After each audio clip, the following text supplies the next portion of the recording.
L'Assemblée des universités est l'organe représentatif de toute la communauté universitaire. C'est un lieu d'échange, de débat et de dialogue avec le rectorat.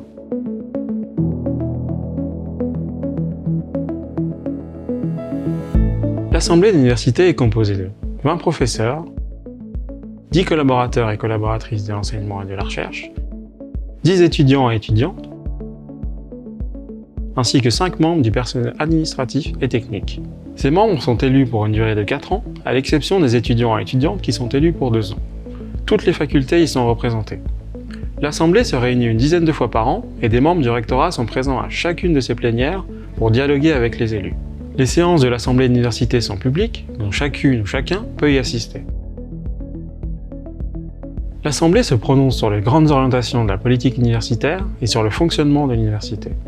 Elle désigne la rectrice et le recteur proposés à la nomination par le Conseil d'État. Elle adopte le statut de l'université et le rapport annuel de gestion.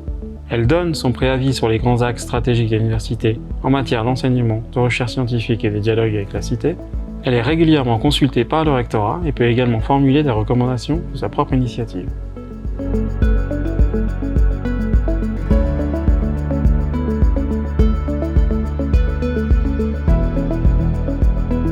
Vous vous rappelez bien sûr les événements qui ont déchiré l'Europe en général et le monde universitaire en particulier en 1968.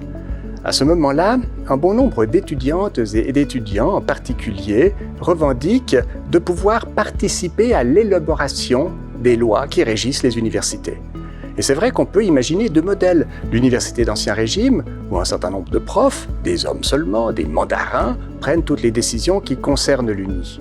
On peut imaginer un autre modèle, c'est celui qui a été préconisé en 68. C'est celui qui a été mis en œuvre à Genève dans des lois sur l'université dès le début des années 1970, un modèle dans lequel toutes celles, tous ceux qui participent de la communauté universitaire prennent position dans l'élaboration des lois de l'université, dans le fonctionnement de cette grande machine dans laquelle nous travaillons. Qu'on soit membre du personnel administratif et technique, qu'on soit étudiante ou étudiant, qu'on soit dans le corps des collaboratrices, collaborateurs dans l'enseignement, qu'on soit prof, eh bien, on a, à travers un conseil comme l'Assemblée de l'université, son mot à dire. Et ça, c'est important.